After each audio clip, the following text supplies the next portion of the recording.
Salut à tous et à toutes, c'est 4JT, bienvenue pour cette nouvelle vidéo tuto sur comment créer une fragmovie. Donc dans cette vidéo, ce sera une vidéo un peu spéciale, je vais pas vous expliquer des effets, etc. Mais comme quelques personnes me l'ont demandé, je vais vous expliquer comment paramétrer et comment faire un rendu sous deux logiciels. Donc d'abord le logiciel Adobe After Effects, que vous avez pu souvent voir dans les précédents tutos, et le logiciel Adobe Premiere qui se trouve donc juste ici. Vous n'avez pas dû voir pendant mes précédents tutos, mais qui est très utile pour du montage vidéo autre qu'une fragmovie. Donc tant qu'à faire, je vais aussi vous expliquer là-dessus. Alors d'abord les paramètres de rendu pour les gens qui ne savent pas. Donc le rendu, qu'est-ce que c'est? Donc c'est le fait de transférer le montage que vous avez fait sur votre logiciel de montage sur votre ordinateur en fait. Donc, et d'avoir le fichier vidéo sur votre bureau d'ordinateur. Alors tout d'abord ce que je vais faire, donc je vais transférer la vidéo exemple sur mon logiciel, voilà. Et déjà comment accéder aux paramètres de rendu sur After Effects. Tout d'abord vous mettez donc votre vidéo dans le rendu, imaginons dans le rendu. J'ai fait n'importe quoi. C'est justement pas ça qu'il faut faire, vous le mettez là. Vous mettez votre vidéo là, imaginons que vous avez fait un montage, etc. Tout est beau, tout est joli. Vous avez terminé le montage. Comme je vous l'ai montré dans les précédents épisodes. Et là, ce que vous allez faire, c'est qu'il y a plusieurs façons, mais moi, c'est la façon que j'utilise. C'est l'histoire de 2 secondes de décalage, voilà. Vous allez dans Composition et compiler le film.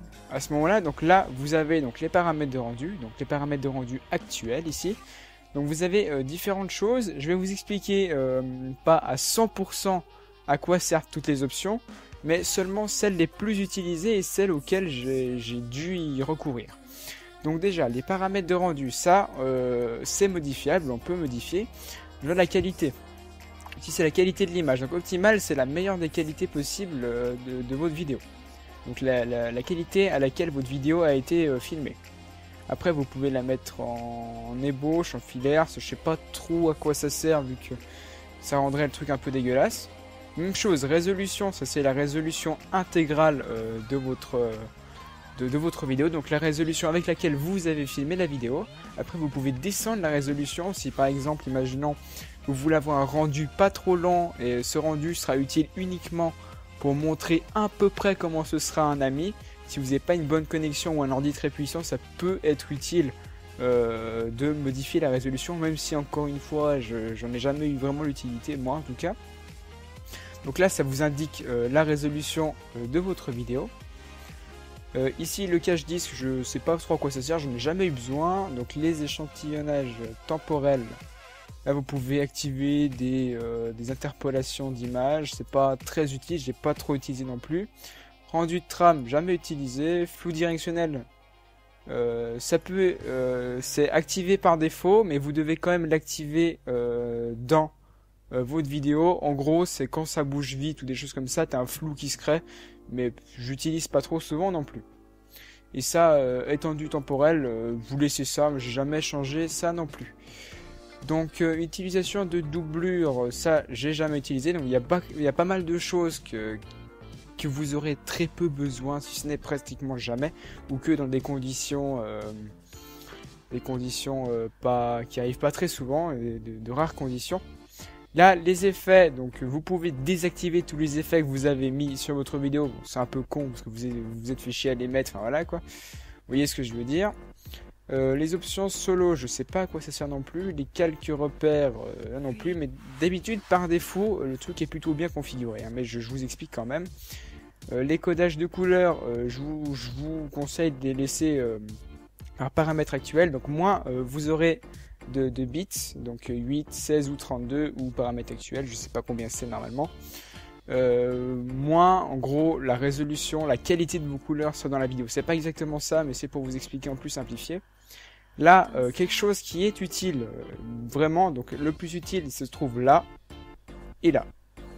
Le plus utile, enfin pas le plus utile, mais ce qui est utile c'est donc la cadence d'image, donc le nombre d'images que vous avez par seconde. Par défaut, si vous voulez un rendu pas trop long et que vous n'avez pas besoin de rééditer derrière, comme faire un ralenti ou quelque chose comme ça, vous pouvez le configurer en 25 images secondes. Là on peut voir qu'il nous demande donc d'utiliser la cadence de composition, donc la cadence de la composition de base, donc la cadence d'image à laquelle on a filmé la vidéo, qui était mise par défaut, donc moi je le conseille. C'est ce qui paraît bien, et ça il n'y a pas besoin de personnaliser, normalement vous l'avez fait pendant le montage. Donc là ok. Après tu as le module de sortie qui est très utile à modifier aussi, donc là c'est le format de votre vidéo.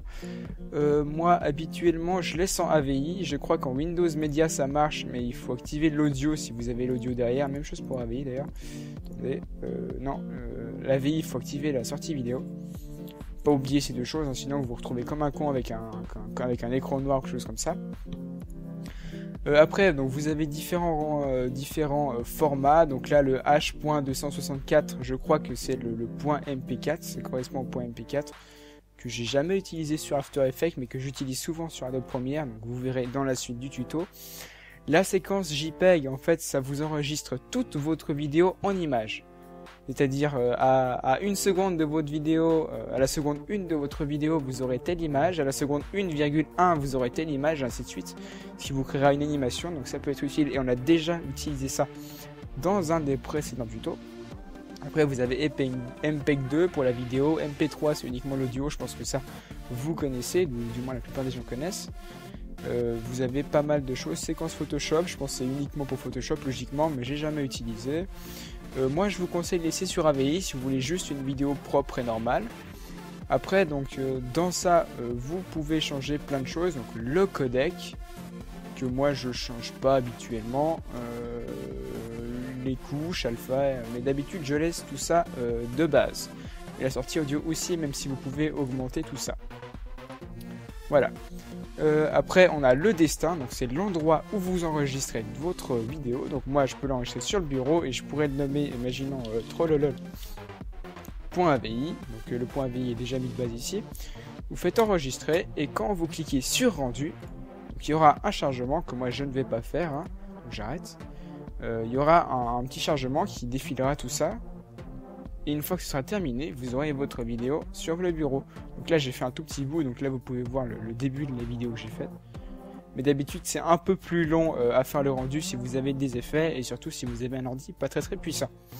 Alors donc la première partie de la vidéo est terminée, donc comment vous expliquer, enfin je vous explique les paramétrages de rendu de Adobe After Effects. Donc je m'excuse si comment dire je suis pas extrêmement précis là-dedans, mais c'est que je vous montre uniquement ce que j'ai utilisé et franchement il n'y a pas énormément de choses à modifier. De ce côté-là, le logiciel est pas mal intuitif. Donc là, on va se retrouver dans la deuxième séquence de la vidéo où je vais vous montrer les paramètres de rendu sur Adobe Premiere. A tout de suite. Re tout le monde, alors donc là nous nous retrouvons sur le logiciel donc Adobe Premiere Pro. Donc là j'ai la version CS5, je pense pas que, je sais qu'il y a la CS6 et la CS5.5 qui sont sorties, donc je pense pas qu'il y aura énormément de différence avec les anciennes et nouvelles versions par rapport au paramétrage de rendu. Au pire je ferai une petite update du tuto s'il y a besoin. Donc là, comment accéder donc aux paramètres de rendu ici. Donc là c'est un peu plus simple que sur Adobe After Effects. Donc déjà on va importer notre vidéo et faire semblant qu'on a déjà créé un montage. Donc imaginons, hop, on glisse juste notre vidéo comme ça, on dit qu'on a fait un beau gameplay, etc. Donc à savoir, le logiciel Adobe Premiere Pro, c'est un logiciel de dérochage. Donc en gros c'est un logiciel pour faire des trucs assez basiques. On peut faire des trucs plus compliqués, mais moins qu'avec un After Effects. C'est pour ça que d'ailleurs vous le voyez moins, parce que pour une Fragmovie, Adobe Premiere Pro n'est pas trop utilisé. Mais je vous le montre quand même pour les gens qui mettent des vidéos sur YouTube, ça peut toujours leur être utile. Pour les gens qui s'en foutent complètement de mettre des vidéos sur YouTube et qui vont que faire avec After Effects, vous pouvez partir. Donc là je disais, donc imaginons on fait un beau tuto, on coupe un machin, là on peut séparer, etc. Donc là c'est à peu près tout ce qu'on peut faire avec le logiciel. Hein. Enfin non, c'est pas du tout ce qu'on peut faire, mais c'est la base quoi. Après donc pour faire le rendu, vous allez dans Fichier, Exportation et Médias. Voilà, hop. Et là c'est bon, donc là j'ai déjà un format préconfiguré, c'est le format, donc c'est ce que j'utilise pour mes vidéos de gameplay avec mes potes, etc. de la FCG. Donc là, si vous voulez recopier le format parce que vous trouvez que la qualité des vidéos est pas mal, vous pouvez, hein, même si c'est franchement pas la meilleure qu'on peut avoir. Donc ici, donc le format déjà, donc c'est à peu près comme sur After Effects, vous avez différents formats comme le H.264 que je vous ai dit avant qui correspond au point MP4 comme vous voyez ici. Donc là, cette vidéo là, je l'ai encodée avec ce format là. Préconfiguration, j'ai mis personnalisé, comme ça je peux choisir ma résolution de vidéo, etc. Donc là, vous pouvez choisir d'exporter soit donc que la vidéo, soit excusez-moi, que l'audio, soit les deux. Donc il est souhaitable qu'on garde les deux, du moins pour des tutoriels ou des vidéos gameplay. Voilà. Après ici vous avez différents onglets. Vous avez donc filtre, multiplexeur, vidéo, audio et FTP. Moi personnellement, j'ai jamais touché à cela, quasiment, ou très rarement du moins. Du coup, je vais vous expliquer surtout vidéo et audio. Il n'y a pas grand chose à expliquer. Là, c'est donc la qualité de votre audio. Donc la AAC, personnellement, je trouve que par défaut, elle est nickel. Il n'y a pas de problème par défaut. 128 kilobits par seconde, on pourrait aller à 320 ou plus. Mais moi, je vois pas énormément la différence, surtout pour une vidéo où on parle dedans. Après ici, donc là j'ai modifié les paramètres sans faire exprès, on a donc la largeur et la hauteur de votre image. Donc si vous enregistrez en Full HD sur YouTube ou si vous enregistrez avec votre PVR en Full HD, vous mettez 1920 par 1080, voilà. Ça c'est du Full HD, mais bon le H.264 ne gère pas cette résolution. Elle gère donc je crois le 1280 par 720 au maximum. J'ai pas essayé les autres résolutions, mais donc 1280 par 720 et 1920 par 1080, c'est les deux résolutions principales que vous pouvez ou devez utiliser sur YouTube, sinon plus bas c'est un peu pourri.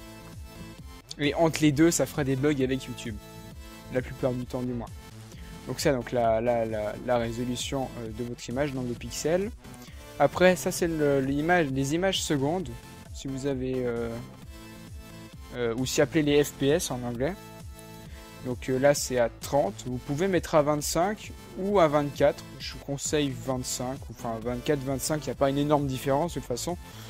Juste pas descendre trop bas, parce que si vous descendez à 12 ou des machins comme ça, votre vidéo sera saccadée, vu qu'il n'y aura pas assez d'images secondes. Ça c'est logique, mais j'explique quand même au cas où. Moi, je laisse toujours sur pixel carré. Vous pouvez modifier, mais je sais pas trop l'impact que ça. Bah oui, 4/3, ça mettra votre vidéo en 4/3, mais pixel carré c'est pas mal.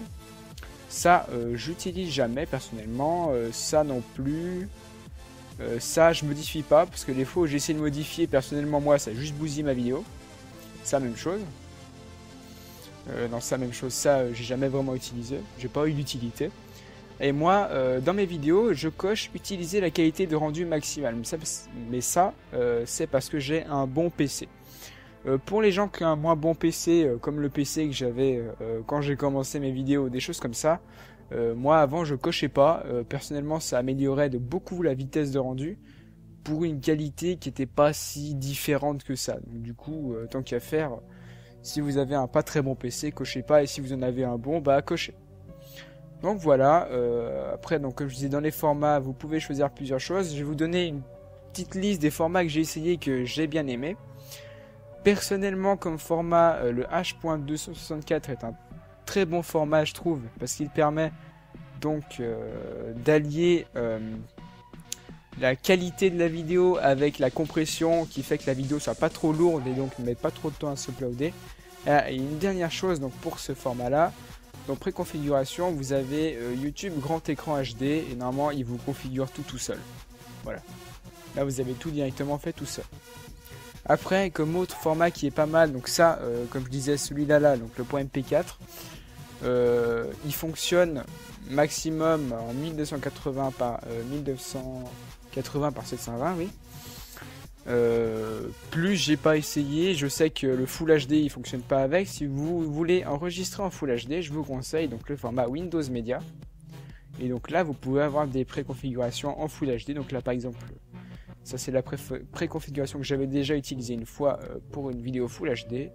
Et donc là vous avez une vidéo de très très bonne qualité. Mais par contre qui sera beaucoup plus lourde. À la place de faire un demi giga ou 1 giga, il vous en fera 4 ou 5. Voilà. Et autre format que j'ai déjà utilisé qui est pas mal, c'est le MPEG 2. Qui lui non plus ne gère pas le Full HD, mais gère le 1280 par 720 ou en dessous. Donc c'est fini pour cet épisode de tutoriel. Donc c'était pas un épisode extrêmement utile pour les gens qui ont déjà un minimum de base dans les logiciels de montage. Mais je me suis dit que ça pourrait toujours être utile aux gens qui viennent d'arriver, qui découvrent mes tutos ou des choses comme ça. Parce que j'ai remarqué qu'il n'y a vraiment pas d'explication, il n'y a pas vraiment de tutoriel sur ces logiciels dans les paramètres de rendu. Et moi les premières fois, quand j'ai commencé, j'ai quand même pas mal galéré avec ça. Donc au moins il y aura un tutoriel, les gens pourront s'informer avec. Donc ciao tout le monde et à la prochaine vidéo qui devrait très certainement pas arriver dans longtemps vu que celle-là n'était pas extrêmement intéressante. Ciao.